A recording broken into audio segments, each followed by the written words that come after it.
UFC 273. These are the full card predictions and the betting breakdown.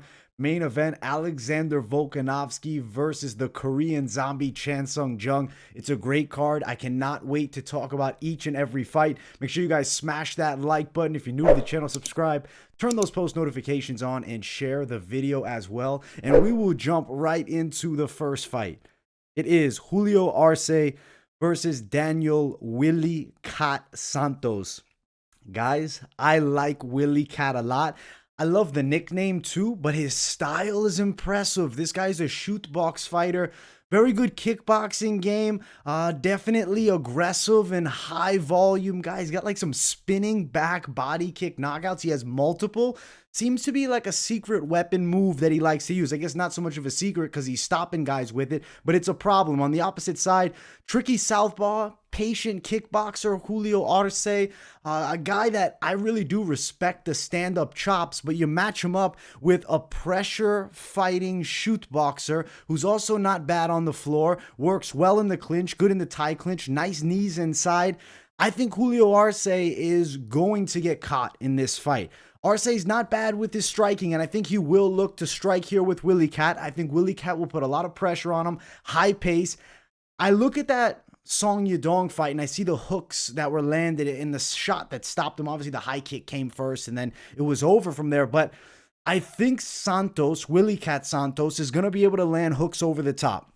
I feel like his high intensity and pace is going to lead the dance here.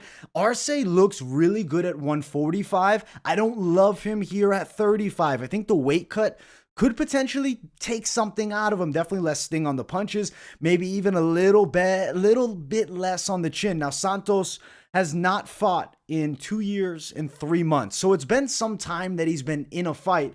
But I guarantee you he's been going ham, training hard. I love shoot the box fighters. I really do think that Santos is a problem. Obviously, the layoff could be a bit of a concern, but I really think that was time for his improvement. He looked UFC caliber in his last fights that I saw from him, and I think he's going to be even better than that. And I think he's knocking Julio Arce out, and I'm picking second round if you want the Mystic Mac call. Now, Arce is the favorite. Minus 186 is best value. He'll be around that range. Santos plus 175. I like Daniel Willy Cat Santos by KO, underdog. And I really am getting behind him already, man. I think he gets it done. And I guess the nickname is really selling. And I'm telling you guys, entertaining style of fighter. This is a fight you don't want to miss. Cannot wait for this matchup. And it starts the card off, too. Next fight of the night. Piera Rodriguez versus Kay Hansen. I like the Piera Rodriguez side in this matchup. Kay Hansen's a really athletic girl. She has pretty decent wrestling, especially for somebody that doesn't come from a wrestling background. She's developed good MMA wrestling. She's a natural athlete for sure. Decent kickboxing. I do like her level changes and the way she'll put her punches and kicks together, but I don't love her just on the feet. Piera Rodriguez is a fierce striker. This girl's confident. She presses forward with pressure. Very nice hooks. I said that she's tenacious. I mean, she's just like a savage female, and on the floor, she's not bad either. I like the way that she fights inside of the clinch. She'll bring knees in close. She'll make it rough inside of the clinch and, especially against the cage. I think if the fight potentially goes to the floor, I think grappling edge is competitive here, but maybe even a little bit towards Rodriguez. I think she's going to be a problem for Kay Hansen. I think she's going to find the cleaner strikes. I think Hansen is looking to wrestle. I think Hansen probably lands a couple takedowns. Rodriguez fights her way back up, and I think she does work from the feet, landing the more significant shots and getting a pretty good unanimous decision win. I can see all 3 rounds for her. I'm excited as a prospect, Piera Rodriguez. It's somebody to keep an eye on here at strawweight, and I think she's going to do great here in her debut. Piera is a favorite here, minus 140 more so, but you may see her at near even odds at minus 105. Hansen, best value, underdog, plus 120. Hansen's on a rough go, too. She's lost her last 2. Last one, it was Jasmine Jasvadikis. That was about a month ago. And then before that, the Corey McKenna fight. I did think she deserved a win there. Rodriguez coming off of an impressive win over Machado. That was on the Contender Series. And then before that, win LFA for the belt there against Svetlana Gotzik, who was a pretty solid prospect. I like Piera Rodriguez, guys. She's going to do some good work on the feet, and I think that she fends off the grappling attacks and maybe even shoots for submissions of her own and beats Kay Hansen on a unanimous decision. Piera Rodriguez for the win in our second fight of the night here. Let's keep on running up. Anthony Fluffy Hernandez takes on the short notice Josh Fremd. Fremd's definitely happy to be here, man.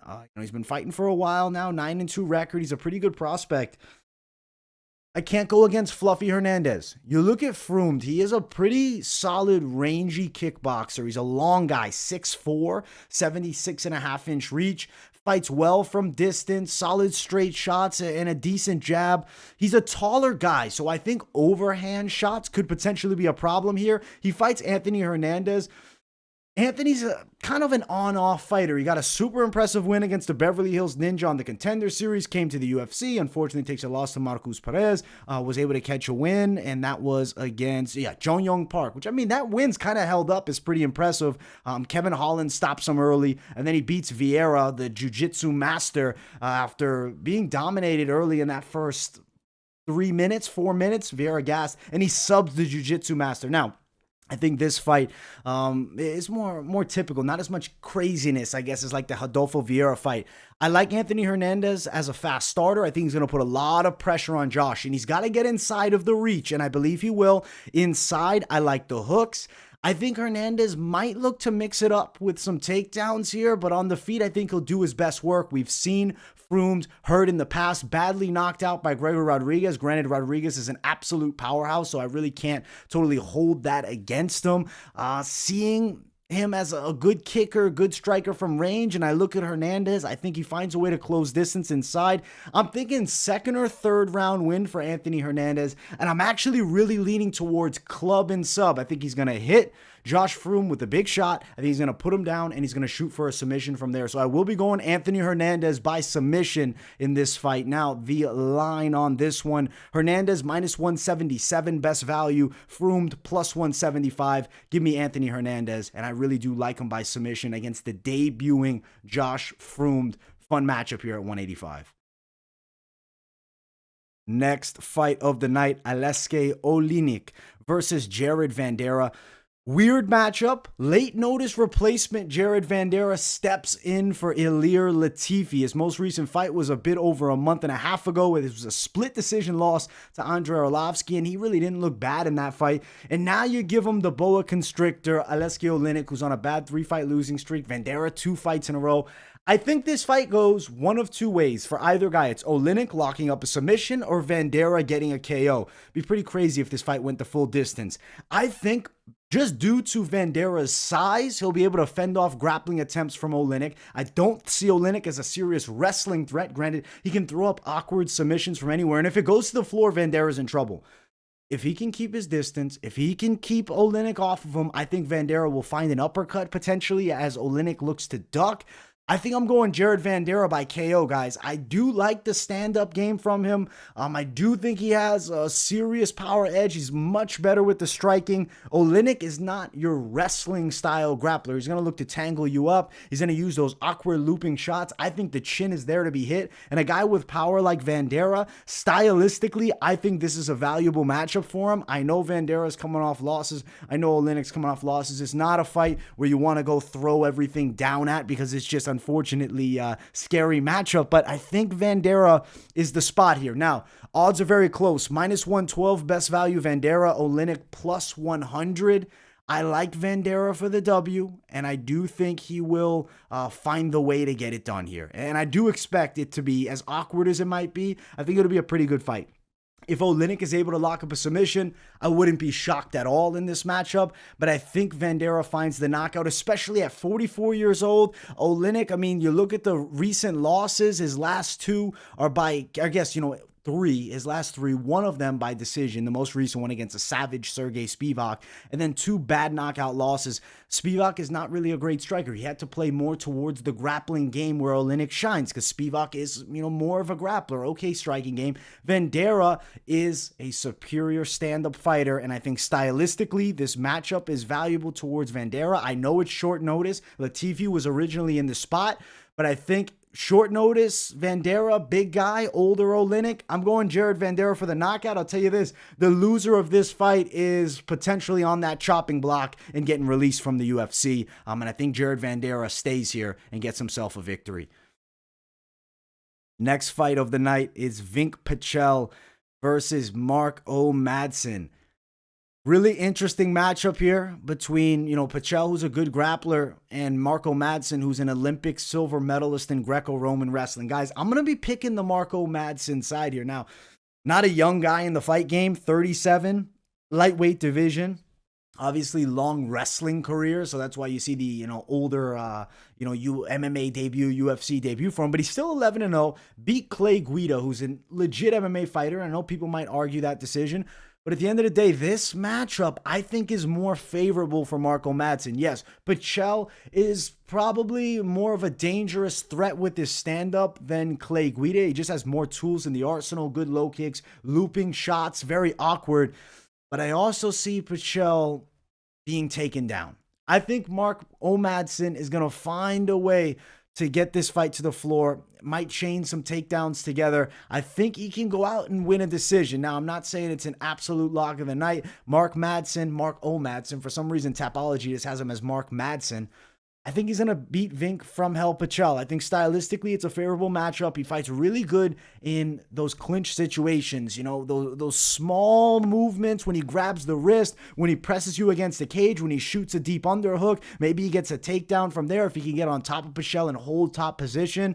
I'm going with Marco Madsen here. Obviously, it could be a scary bet, but not a huge knockout threat on the Pichel side. So Pichel would have to win a decision. I see this one going probably the full 3 and being pretty close. Pichel minus 130. Oh, Madsen is plus money, plus 128. He's an underdog. I like the dog here. Definitely like fight goes distance, and I'm thinking the Marco Madsen side win by a decision. Let's see here. Our next fight of the night. Mickey Gall versus Mike Malott. Interesting matchup. Mike Malott does have some hype leaning on his side, but I'll tell you this. He's fought about 3 minutes since 2017 in the cage. That's not a lot of cage time experience. You look, Diego Sanchez, Salman Tori, Mike Perry, Jordan Williams. These are Alex Morono. This is a ton of experience Mickey Gall's getting against some of the best in the world. I'm going Mickey Gall in this matchup over Mike Malott. Both guys, Brazilian Jiu-Jitsu black belts. Both guys, pretty rangy kickboxers. It's honestly a really interesting stylistic matchup, and I feel like it's a fairly competitive fight. Malott does also bring a karate background. He's done a lot of striking martial arts growing up. Really has started to shine in the grappling realm. Definitely is a dangerous guy if he gets a hold of you, gets to your back, but as is Mickey Gall. It's a tricky matchup. Gall a little bit longer. He does fight pretty well from the distance. Works a nice jab low kick combination. That's something that I like. I've seen Malott wobbled, but just not at that same level of experience. And Mickey Gall has been fighting the upper echelon for a long time now. I do think Mickey Gall is a skilled fighter. Both guys about the same age. It's interesting to see them facing off. I think it's a very competitive matchup. I'm going Mickey Gall, but I'm going win by decision. I do think it's fairly competitive here. Now, looking at the lines here, Mickey Gall plus 174 underdog. Mike Malott minus 171. Personally, to me, this is pick'ems. Minus 110, minus 110. It's a very difficult fight to pick. I got to go towards the Mickey Gall side. You look at Mike Malott. His one loss was against Hakeem Dawodu. He was stopped in that fight. It's interesting now seeing Dawodu do great work, down at 145 pounds. He's up at 170. He's taking on a game Mickey Gall, and I think Mickey Gall will be too game for him. I'm going with the more experienced at the highest level veteran Mickey Gall at this point. I think he's going to beat Mike Malott. The activity is something I like a lot. Similar skill sets on both sides. Mickey Gall for the win. Decision here. Very competitive fight. And he is a big underdog, though, interestingly. Next one is Aspen Ladd versus Raquel Pennington. I love seeing Raquel in there. She's a girl that I'm feeling strongly confident in. I'm going Raquel Pennington over Aspen Ladd. Aspen Ladd has... I don't know how to exactly describe the striking, but she has her high guard up. Her hands a lot of times are open. It isn't super impressive on the feet. A little bit too far out of range when she's throwing punches. Like, she doesn't want to, commit too much. Raquel Pennington is a beast inside of the clinch. Aspen Ladd is also known for her grappling skills. Lot more experience on the Raquel Pennington side, and that experience really comes into play in this matchup. I think Pennington's striking is going to be able to land decent shots. I think she'll commit more to her shots and land cleaner and flusher punches. I think the low kicks will be working. I think if they clinch up, I think Raquel Pennington is the stronger girl of the two. Now, if it goes to the floor, that's best case scenario for Aspen Ladd. She wants to be on top of Raquel. But even then, you look back at the Yana Kunitskaya fight, she has moments, but then she gets a little bit over-aggressive. She falls from the top position. You look at most recent fight, the Norma Dumont fight, wasn't a great matchup, was beaten there clearly. I think Raquel Pennington win by a decision in this matchup. I think she's going to beat Aspen Ladd. A lot of clinch work, decent strikes from range. I think Raquel will land more of them. I think she has better hands than Aspen. I think she's a better striker than Aspen, but Aspen Ladd's still like a durable girl, strong and a developing skill set. We will be seeing improvements from her consistently. She's only 27, but I like Raquel Pennington. I still think she's there towards the top of the weight class, and I think she sends Aspen Ladd back here. So Raquel by a decision is the pick in this one. Raquel is a -165 favorite. Aspen Ladd +169. Give me Raquel Pennington for the W over Aspen Ladd. Should be a pretty interesting fight at 135. Next fight of the night, I believe, will bring us to the main card. Not official bout order, but I believe this is going to be it. Make sure you guys smash that like button if you haven't. If you're new to the channel, subscribe and turn those post notifications on. Let's talk about it. Jairzinho Rozenstruik, Marcin Tybura, heavyweight division collision. Marcin Tybura wants this fight on the floor. Jairzinho Rozenstruik wants this fight standing. I'm going Jairzinho Rozenstruik. You look at Marcin Tybura against lesser strikers than Jairzinho. Walt Harris, who's like an athletic blitz style fighter. You look at Greg Hardy, who's just, kind of an amateuristic but heavy-handed fighter. Jairzinho Rozenstruik is a top-of-the-line kickboxer, tons of experience in the pro kickboxing ranks. Attacks the low kick swells, takes his time with his punches, massive power in his hands, and you know what? He doesn't have bad takedown defense. His get-ups are pretty solid. Yes, Curtis Blades was able to beat him, but Curtis Blades is a hell matchup for tons of guys at 265. Jairzinho Rozenstruik is going to knock Marcin Tybura out here. Tybura needs this fight on the floor. I think Jairzinho has a serious advantage striking. The power is going to be on display. Tybura has been knocked out in the past. I think Jairzinho will stop him in this matchup, man. Jairzinho's like a really patient, powerful kickboxer who is precise with his strikes. I think he gets maybe even less credit than he's deserved. Jairzinho Rozenstruik is dangerous at heavyweight, and he's going to beat a lot of guys. Marcin Tybura on the feet is just not good. He's just not a good striker as far as UFC level is concerned. Obviously, compared to the average person, he's got great striking. Flat-footed, more plodding style. I think his head is there to be ripped off the chopping block by a huge punch from Jairzinho Rozenstruik. I'm going Rozenstruik knockout, and I'm going to go first round knockout. Tybura, I don't see him with the offensive wrestling. Of course, if he gets this fight to the floor, can somehow find a way to get Biggie Boy's back, maybe even an arm triangle, of course, there's a chance the Brazilian Jiu-Jitsu black belt lock something up. But I think Jairzinho Rozenstruik is going to sleep him in the first round. The striking difference is way too much here, and I think Jairzinho can stay on his feet as well. Now, the odds for this one are pretty close. Rozenstruik -126, best value. Tybura +138. I'll be honest, though, you're going to find it more around that -150 range for Jairzinho Rozenstruik. I like him to win, and I like him by knockout over Marcin here. Next fight of the night, Ian Garry versus Darian Weeks. Serious prospect Ian Garry. They call him the future. Kind of hype riding on this kid. He's only 24, and they throw him Darian Weeks, who I think is being slept on. The lines are sleeping on him extremely. A lot of people are going to sleep on Darian Weeks. He's got a wrestling background. He's an explosive striker and like a serious developing prospect. We haven't seen a ton from Ian Garry. Of course, we go back, you watch the Cage Warriors fights. He looks pretty good, but that's not Darian Weeks. You look at the fight against Jordan Williams. I'm not saying Williams gave him the knockout, but he lunged in with his chin there to be hit, and Garry takes his head clean off. Any fighter that sees that lunge, with decent stand-up is going to find that same punch. Ian Garry was touched up by Jordan Williams. I think Darian Weeks is going to surprise a lot of people. He can wrestle, and I do believe he's going to put Ian Garry's wrestling to the test here. I do think Garry does have a decent ground game, but I think Darian Weeks is going to land takedowns. You look at that Bryan Barberena fight, that's a week's notice. That's Darian Weeks on 1 week. Imagine you give him 8 weeks. I'm telling you guys, Darian Weeks, I think, is a problem for Ian Garry here. I'm going Darian Weeks by knockout in the 2nd or 3rd round. He's going to chain the wrestling in. His gas tank is going to be there against Barberena. You could tell he was getting a bit tired, but that's short notice. Honestly, he could have got that win. Arguably could have got it. Very close fight. Bryan Barberena goes on to beat Matt Brown. Darian Weeks, Ian Garry, I don't think Ian Garry is ready for Weeks. I could see him overlooking Weeks. I'm going Darian Weeks, knockout.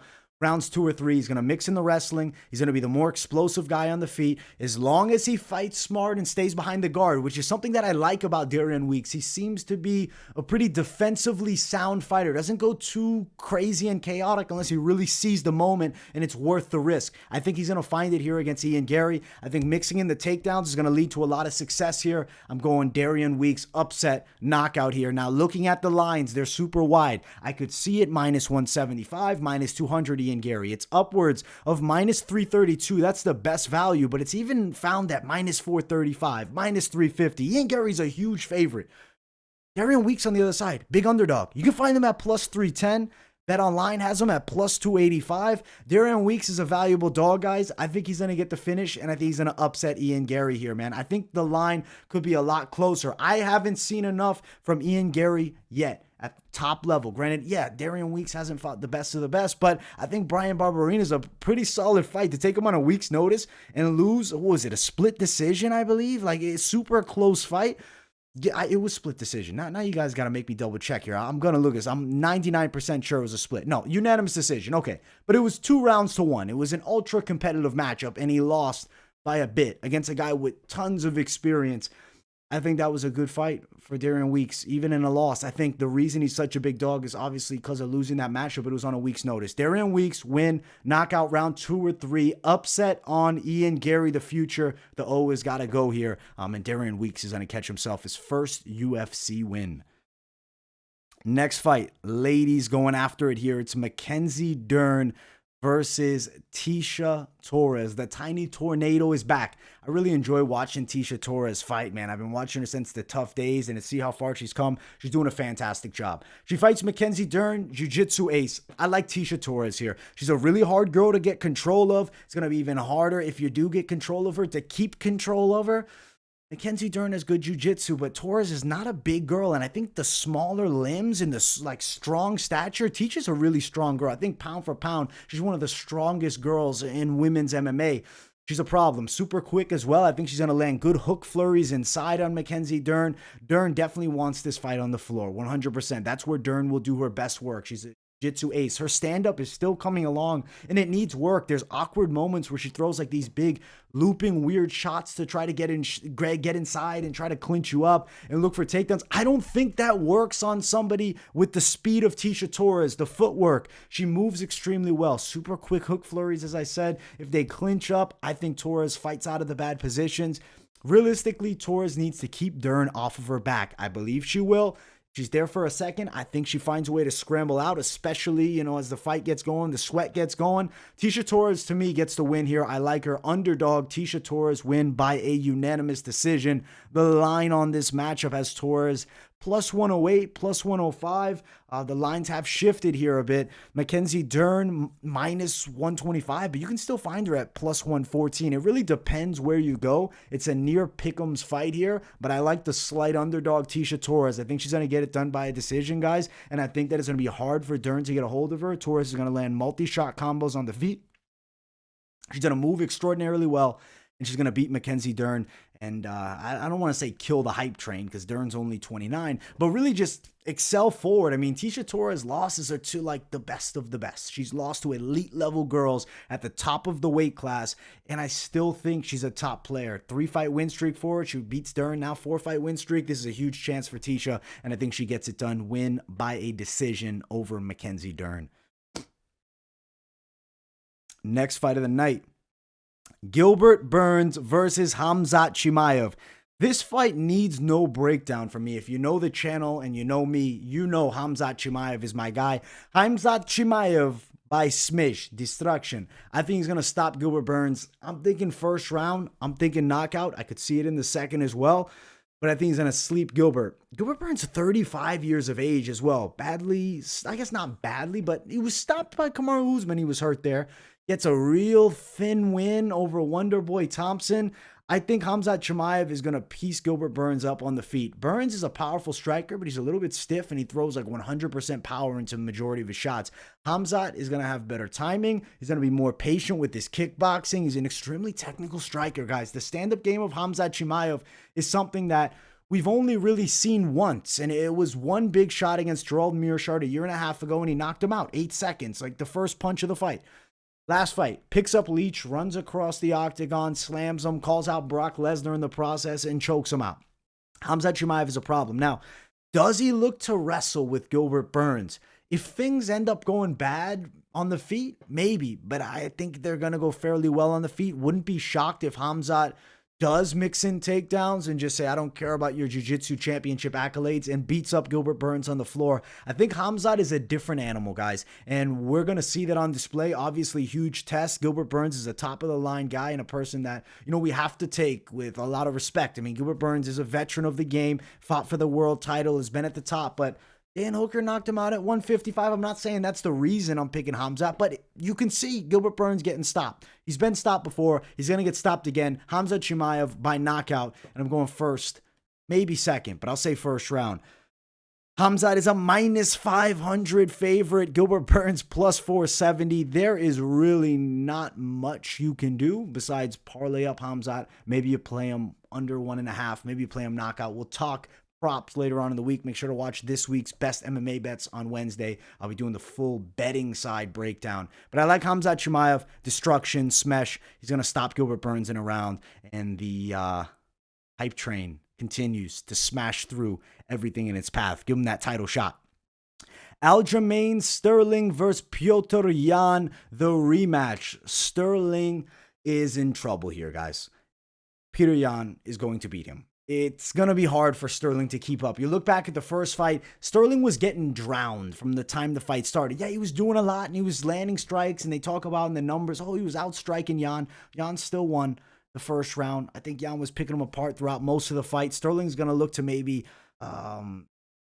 threaten with wrestling, but I would call it desperation wrestling. He's going to need takedowns. Yan is going to destroy him on the feet, but he's not going to be able to get Yan down. Sterling is a really good fighter, guys. He's got athletic kickboxing. He's an unorthodox fighter. His hands will be low at times. He does unique attacks, but a lot of his moves cause significant drain of that energy bar. He's going to start getting tired. And you look at that fight, yes, the illegal knee landed, but Yan was on his way to a dominant win. Sterling, he's got a lot of heart, and even when he's tired, he's still going to be able to prevail and continue. Like, I don't see him wilting away, giving up. There's a chance Yan stops him late for sure, but I could see the full 5 in this one. And I think Yan with a dominant win, though. I do think he's going to probably drop Aljamain at times, but this might be an angry Yan, and an angry Yan might get a stoppage here, this one. It's hard to decipher a method of victory, but you know what? I'm going to go 4th or 5th round stoppage, but it could potentially be decision. I love Jan's stand-up. His boxing is off the charts. Multi-shot combinations. I say he's got crispy boxing, which is like top of the line as far as the boxing in the MMA world goes. Like, Jan is a serious, serious problem. I think his head movement's incredible. I think he can out-wrestle Aljamain. I think he'll keep throwing him like that. DC was saying, the choke slam from the first fight. I think he's going to beat the hell out of him. And I think this is a very one-sided matchup, and Aljamain Sterling will unfortunately drop the belt, which he won by DQ, which isn't really, a real win of the belt, but he still will forever be down as UFC champion, which is a great accolade to have for the rest of his life. And at that time, he's considered the number 1 in the world. Jan is here to take over and get his belt back. Unfortunate illegal knee. He's going to get the win here. He's going to run through Aljamain Sterling. I'm going stoppage. Now, as far as the betting side, Jan is a huge favorite. Minus 446 best value. Plus 385 on Aljamain Sterling best value. I like Petr Yan, and I think he's going to run over Aljo, guys. It won't be very competitive here. Main event of the evening, Alexander Volkanovski versus the Korean zombie Chan Sung Jung. I love this opportunity for the Korean zombie, guys. I really do. I mean, Korean zombie, if you go way back, WEC days, early days of, the lighter weight classes in the UFC, this is one of the best. But Alexander Volkanovski is the best, and he's the best right now. I think Alexander Volkanovski is going to do great work in this matchup. I have him getting the win. Korean Zombie tends to fight with a lot of weight on that lead foot and that lead hand a bit low. And he's got great counter shots, and he hits with a lot of power. If Volkanovski doesn't respect Zombie and just tries to blitz through him, there could be a counter shot that lands and puts Alexander Volkanovski to sleep, and we could be looking at a new champion. But I think Alexander Volkanovski is going to fight very intelligently here. Will work behind his jab, the calf kicks. I think especially because of that very heavy forward stance you see from Zombie at a lot of times. I think you're going to see Volkanovski chop away at the legs a bit. I think it's going to be hard for Zombie to land takedowns. I really don't see him landing much of any. I think Volkanovski's going to get the better of him with the combination shots. With that lead hand low, I think that you're going to see Volk start getting a lot of success with like a wide overhand right, but a tight one, not like a looping overhand right, a tight overhand right. I think can find the chin of the Korean zombie, man. I mean, good feints from Volkanovski, relentless attack, really. The guy's a cardio machine. He does not stop, and that's why he's the champion of the world. Alexander Volkanovski, he's the real deal. I want to see the Max Holloway trilogy just as much as everybody else, but he's the best in the world until proven otherwise. Chan Sung Jung, the Korean zombie, is a great fight for him. And you know what? The knockout power of Zombie is real. He is a really well-rounded guy, but I just don't think he has the ability to beat Alexander Volkanovski. Could he land a big counter strike and upset the champion? It's not impossible, and the odds are crazy in this fight. Let's pull them up real quick. Minus 450 is the best value, but more so, that's Bet Online minus 800. Minus 800 Volkanovski. Zombie, plus 559, plus 500. He's a huge underdog here. I think the line should be much closer than this. Even give me minus 400. This is a little bit crazy wide, minus 300. Zombie's still a capable fighter. Granted, yeah, he's not on this great win streak. He's on a one-fight win streak. It was a decision over Dan Ige. It's not like a super huge win, but Ige's still a legit test. Volkanovski's destroying everyone in his path, unbeaten in the UFC, on the way to greatness. I think he's already secured himself as one of the best featherweights of all time. This is a huge opportunity here. Beat the Zombie, and then we got to do Holloway versus Volkanovski 3. I think that has to be the fight, and I'm interested to see it go down again because that second fight could have gone either way. But I think Volkanovski's successful here. How does he get it done? I'm picking Volkanovski by stoppage. He talked about wanting a stoppage here. I think Zombie could be the guy, especially if Zombie goes on the offensive a bit. I could see that overhand landing right on the chin because Zombie keeps that lead hand low. He's going to attack. I'm telling you, I think Volkanovski attacks that calf, slowly beats up the leg, starts finding those right hands. I think he wobbles Zombie, and then he beats him up with some ground and pound and stops him in the third round. I'm really excited to see it because Alexander Volkanovski is the most underappreciated guy maybe in the UFC, and he's in some of the most entertaining fights. I mean, that fight with Ortega was absolutely insane. I expect nothing less than insanity from this matchup with the Korean zombie. Alexander Volkanovski, and still champion of the world. He's going to beat the Korean zombie Chan Sung Jung. Overall, guys, UFC 273 is a fantastic card from top to bottom. I cannot wait to see it. I'll be live on the channel for the whole thing, so make sure you guys tune in. Smash that like button if you guys have not yet. If you're new to the channel, subscribe. Turn those post notifications on. Share the video as well. I got a whole week's worth of content dropping. Tuesday, Late Night Live. Wednesday, this week's Best MMA Bets. Thursday, the Money Line with my guy Mike Finch. Friday, weigh-in recap show. And as I mentioned earlier, be live for the whole card. UFC 273 Fight Companion. Saturday, from the first fight of the night to the last, and more. Cannot wait for it. Keep it locked in right here at MMA Experts. Much love, my people. And I will see you all in the next one. Peace, guys.